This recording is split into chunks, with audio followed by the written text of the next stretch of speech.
Do the rich people cringe and say, don't tell them that, Robert? Yes. Don't tell people what you know. Right. Keep them poor. So my father was the head of education, PhD, all that stuff. I go home and ask him, said, why don't we learn about money in school? And he looked at me and says, because the government doesn't let us teach that subject. The government tells us what we can teach and what we can't teach. And I thought that was strange. And I said, but aren't we going to school to learn about money? He says, no, your job is to get a job. I said, but you get a job to earn money. He goes, no, you're supposed to just get a job. And I went, no. Isn't the purpose of a job to earn money? He goes, you're correct. I said, so why don't I just learn about money? I can skip the job part, you know? And he got flustered and he said, if you want to learn about money, why don't you ask your best friend's father about money? And I said, why? That's Mike. So why ask him? He says, because Mike's father is an entrepreneur. And I said, what are you? He says, I'm an employee. I'm a government employee. I went, oh, what's the difference? He says, the difference is an entrepreneur must know about money, or they're no longer entrepreneurs. And he says an employee doesn't have to know anything about money, because the government will take care of them, the company will take care of them. So I'm all confused. But I took my dad's advice and I trundled over to Mike's father's office and knocked on his door and I said, hey, I'm here, 9 years old.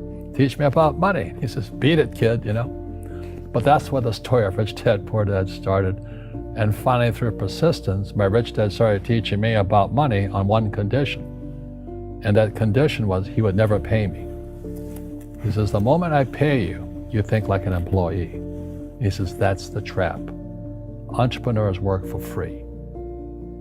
And now I'm 9 years old, my head's cracking in half.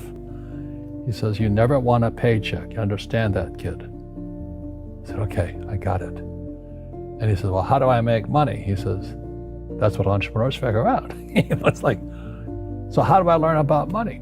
So he would just break out a Monopoly game board. So I would work for free. I'd pick up cigarette butts, and he had hotels and restaurants, and I would clean and do menial tasks. And as I got older, I started getting into office work and marketing and accounting, and I was an apprentice basically, but I always worked for free. And he would teach me about money, but the way he taught me about money was playing Monopoly. And finally one day I got upset. I said, well, when are you going to teach me about money? He says, what do you think we're doing? We're playing Monopoly. He goes, no. What do you think we're doing? We're playing Monopoly. He says, what do you think we're doing? So I don't know. I'm teaching you about money.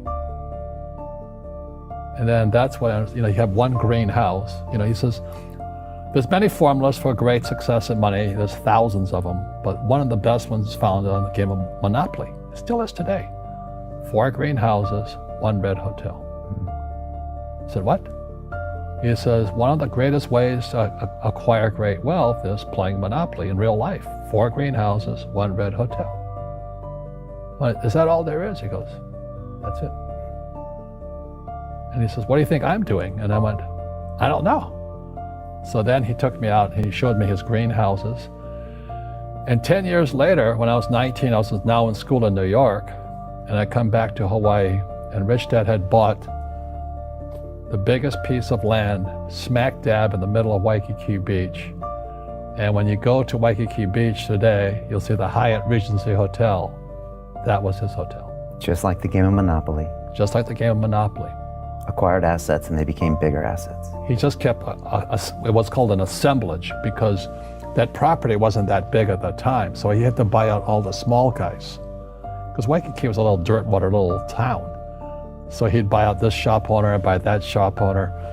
And it took him a while, but he finally assembled this large piece of property. And then he and Hyatt put up this giant hotel. It just sold for $800 million. So that's how I learned about money.